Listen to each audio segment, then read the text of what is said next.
Auto टोन में गवले बाड़ गजबे सुर लगवले बाड़।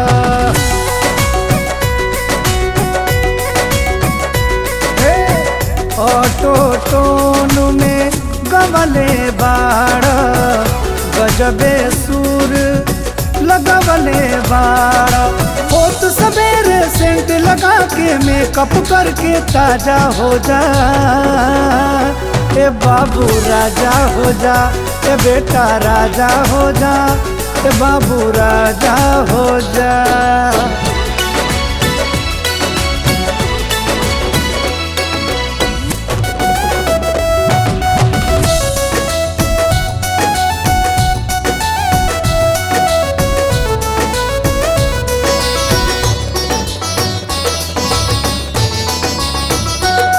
झूठे स्टार कहावेला, खाली लहंगा चोली गावेला। कम कमन बाटे तना देखावे के, मेहरी के जैसन मुँह चमकावे के। पहले रहला नींबू पानी, अब फ्रूटी से माजा हो जा। ए बेटा राजा हो जा, बाबू राजा हो जा, ए बचवा राजा हो जा।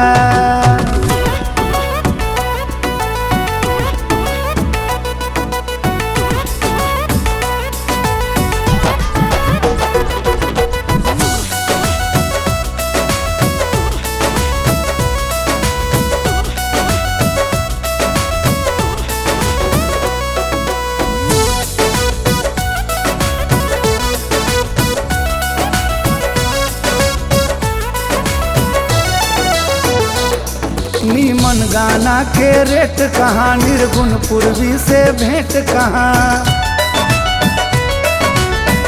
मंच पे बात बना के बितावेला, संग संग कई गो नचनियो नचावेला।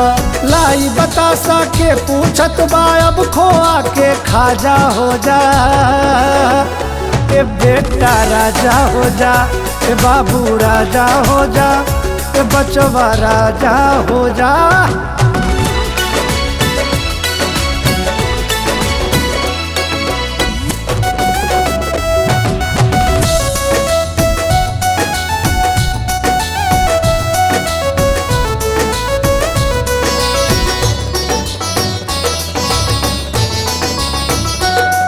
अब माई बहन के लाजे ना, गीत अंगना घर में बाजे ना।